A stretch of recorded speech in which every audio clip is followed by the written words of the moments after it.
내가 수면에 대한 불만이 있으면 그건 수면 질환이거든요. 환자분들의 꿀잠을 위해서 이번 강의를 한번 해보도록 하겠습니다.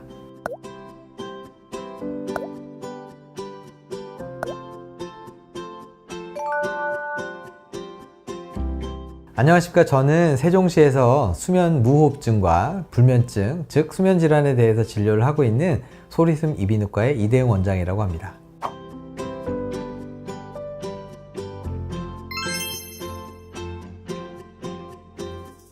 우리가 기도 공간이라고 하는 구강 안쪽에는 혀가 있고 편도가 있고 목젖이 있고 후두 덮개가 있습니다. 그리고 그것을 뺀 나머지 공간, 즉 여기 보시면 이 나머지 공간으로 우리는 숨을 쉴 수가 있는데, 그 나머지 공간이 좁아질수록 코골이가 생기고, 그게 악화되면 저호흡이 생기고, 그게 더욱 악화되면 무호흡으로 진행을 하는 거거든요.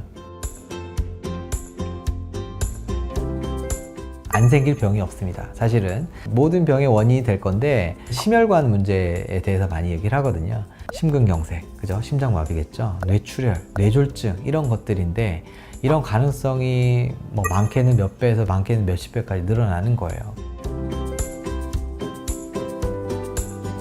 내 수면에 대한 불만족이 생기면 오셔가지고 상담 받으시는 거고, 객관적인 검사를 하는 겁니다. 논문 하나 소개를 해드리면, 큰 코골이와 주간 졸립, 즉 나는 피곤하고 옆 사람들은 시끄럽다고 한다. 그러면 그 사람들을 검사를 했을 때 56%의 환자가 수면 무호흡증으로 진단이 됩니다.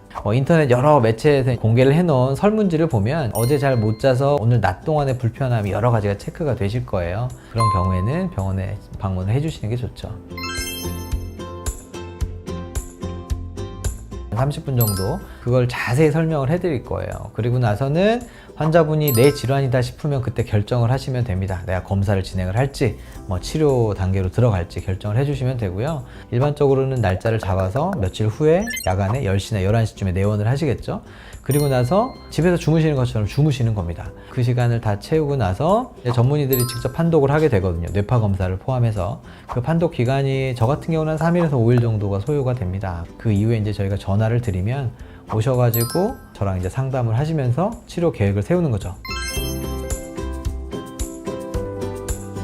2018년 7월에 의료 급여가 됐죠. 그 급여 기준. 첫 번째는 주간 졸림. 졸려야 되겠죠. 어제 잘 못 잤으니까. 그리고 큰 코골이, 빈번한 코골이가 있어야 되고, 수면 중에 무호흡, 피로감, 그 다음에 잦은 뒤척임, 잦은 각성, 이런 증상들이 한 가지는 있어야 됐었고요. 두 번째는 이제 객관적인 겁니다. 모디파이 말람파티 스코어라고 하는 혀랑 그 다음에 목젖의 위치를 보는 검사가 있거든요. 또 구강 안을 차지하고 있는 내용물 중에 편도의 크기가 중요합니다. 성인은 2단계, 소아는 3단계가 넘어가면 그 급여 기준 검사를 해볼 수 있는 위치가 됩니다. 내시경을 이용한 뮬러 매니버상, 상기도의 폐쇄 소견이 관찰된다. 이런 것도 중요한 소견이고요. 고혈압이나 심장질환, 뇌혈관 질환, 당뇨의 기왕력, 당뇨까지 연결이 되는 거죠. 그리고 이제 비만인 30이 넘어가는 사람들에 대해서는 이 세 가지 중에 두 가지가 확인이 되면 수면 다원 검사는 보험이 되는 겁니다.